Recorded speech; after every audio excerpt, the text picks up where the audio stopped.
Ladies and gentlemen, members of the International Press Corps, good afternoon. Thank you for being here today. This is a historic moment for our nation. I will begin with a brief message to my compatriots in Iran in Persian, which I will then translate. هم میهنان، ایران عزیز ما به جنگی کشیده شده که بانی آن شخص علی خامنه‌ای و فرقه تبهکار و ویرانگر اوست. او اقتصاد کشور را به ورطه نابودی کشانده، زیرساخت‌ها و منابع ملی را به تاراج برده، ثروت ملت را برای ساخت سلاح هسته‌ای هدر داده، امنیت ایران را در هم شکسته و حاکمیت ملی را از ملت ایران ربوده است. این رژیم شکست خورده، در لبه پرتگاه فروپاشی است و دیگر نباید ادامه پیدا کند. زمان پایان دادن به این تباهی و آغاز دوران نوین ایران است. زمان طلوع دوباره شیر و خورشید ایران. My fellow compatriots, our beloved Iran has been dragged into a devastating conflict, the architect of which is none other than Ali Khamenei and his corrupt, destructive faction. He has driven our nation's economy to the brink of collapse, plundered our national infrastructure and resources, squandered the nation's wealth on developing nuclear weapons, shattered Iran's security, and stolen the sovereignty of the Iranian people. This regime is defeated, teetering on the edge of collapse, and must not be allowed to continue. The time has come to end this ruin and begin a new era for Iran. This is a new dawn for Iran's lion and son. Ladies and gentlemen, over the past few days, I have spoken with people across Iran from every walk of life. An officer in the armed forces, a mother fleeing Tehran, a factory worker from Tabriz, a young woman, activist for the Women Life Freedom Movement. These voices represent a nation embattled but resilient, that is not asking for its freedom, it is fighting for it. From the 1999 student protests to the Green Movement, to the 2017 Tیرماه and 2019 آبان uprisings, thousands of Iranians have given their lives in the fight for Iran's liberation. Today, millions of my brave compatriots continue the fight. One of their stories moved me deeply. In September 2022, Javad Haydari was murdered protesting the Islamic Republic's killing of Mahsa Amini. His sister has continued his fight. She is one of the hundreds of activists the regime has arrested and harassed in recent days. When security forces raided her home, she cried out, "Oh God, where shall we go? Where shall we go to flee from your tyranny?" One by one, her neighbors began to respond to her, "We're not going anywhere.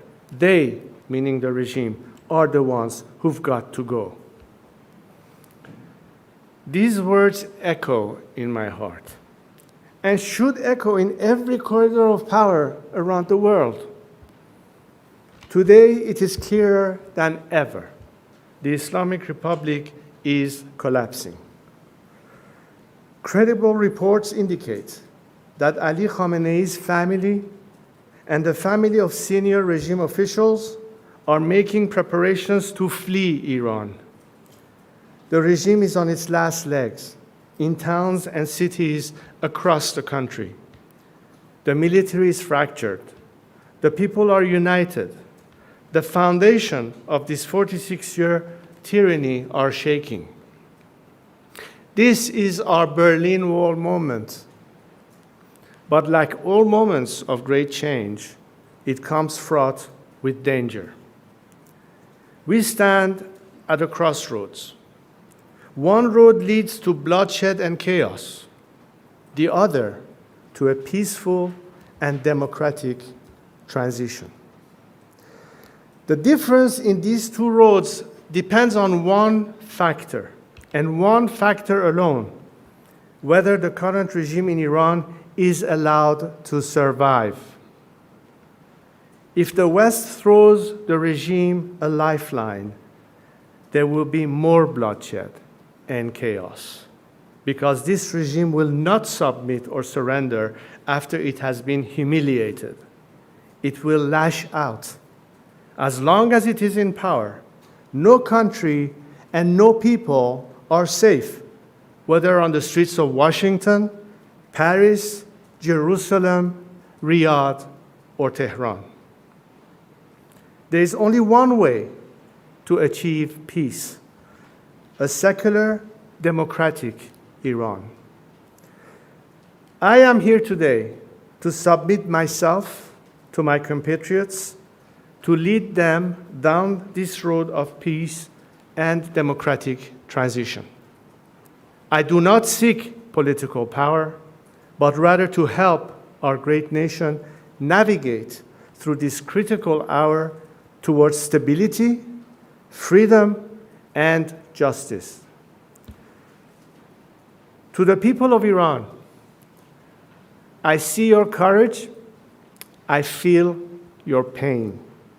I know you are suffering.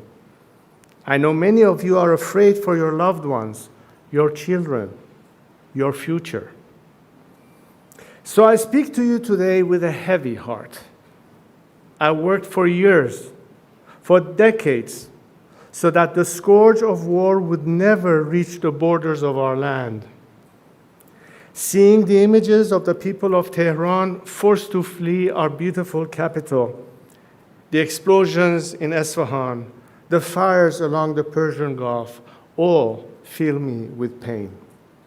But more than pain, I am filled with anger, because this war is the result of the selfishness, hatred, and terror of one man, Ali Khamenei. While he directs this war from the safety of his hidden bunker, he uses our people as human shields.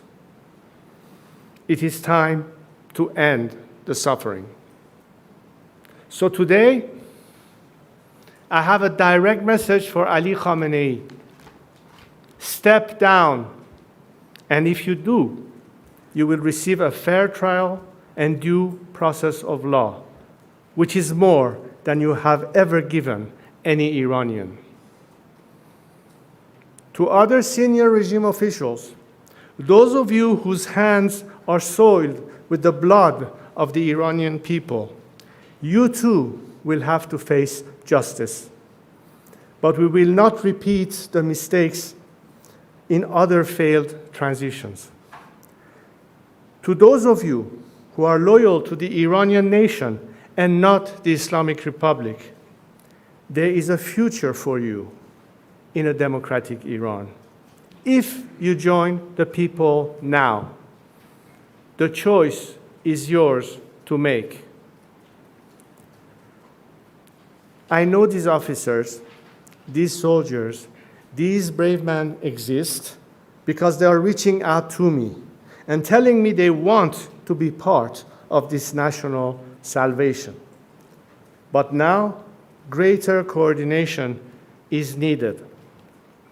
So to that end, today I am announcing that I am establishing a formal channel for military, security, and police personnel to reach out directly to me, my team, and our expanding operation. This is a secure platform to efficiently manage the growing volume of inbound communications and requests from those breaking with the regime and seeking to join our movement. For those patriotic members of our armed forces, the time is now to join the nation.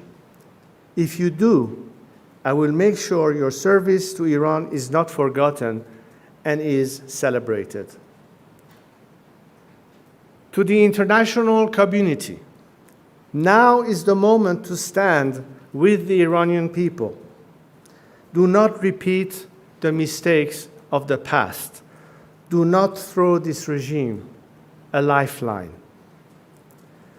You are right to be concerned about stopping nuclear weapons and securing regional stability.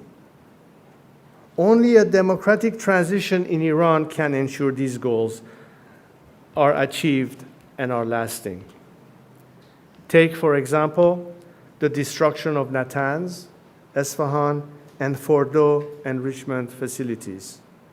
Yes, this has diminished the regime's domestic nuclear enrichment, but it does not diminish the regime's intent to acquire and use nuclear weapons. The regime, enraged and emboldened, will be seeking revenge and can acquire nuclear weapons from other rogue regimes like North Korea. The destruction of the regime's nuclear facilities alone will not deliver peace, but the path I offer can. So work with us to ensure a peaceful transition. Now is not the time for hesitation. Now is the time for principled action from each of us. 46 years ago, when my late father and our family were forced to leave Iran, I took an oath to God and to my country. I would not turn my back on Iran or the Iranian people. Every day since, I have dedicated my life to my compatriots. And today, I am here to reiterate it and to put myself at their service.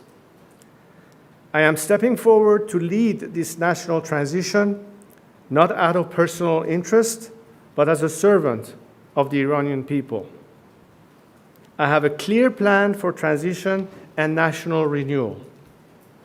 Our transition and future democracy will be based on these three core principles: Iran's territorial integrity, individual liberties and equality of all citizens, separation of religion and state.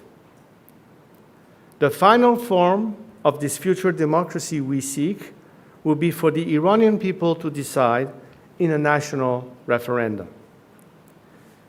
What I offer is not just a vision for the future of our country, but the plan to execute a peaceful, orderly transition. To achieve that, today I am announcing the following initial steps. First, I will convene a national unity summit. This gathering will include activists, dissidents, and groups from across the ideological spectrum who agree to these three principles.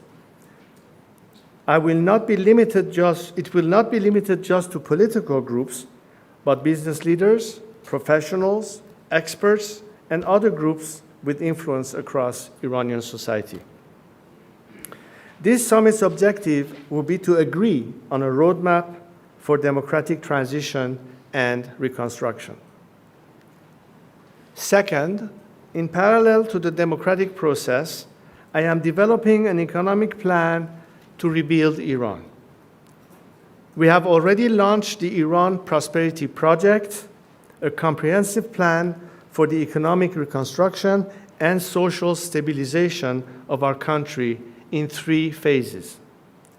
The emergency phase of the first 4 to 6 months, the establishment phase of 18 to 24 months, and the normalization phase, which is long-term.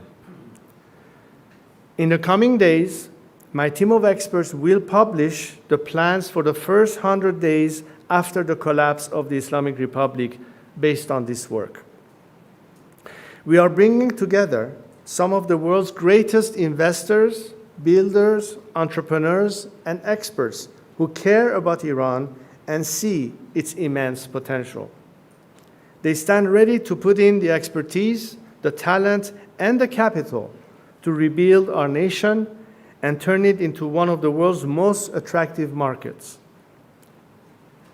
Imagine this new Iran, a free and democratic Iran, living at peace with our neighbors, an engine of growth and opportunity in the region, a beacon of culture, innovation, and pride in the world. It is within our reach. We are proud, ancient, resilient people. The task before us Iranians today is no less than the ones faced by the great leaders, the great unifiers, the great builders of our history, like Cyrus the Great. As we embark on the final steps of this path to national revival, to liberation, to peace, we continue to be inspired by him. To my compatriots, this is our moment. I am with you. Let us build this new Iran together. Thank you. Thank you.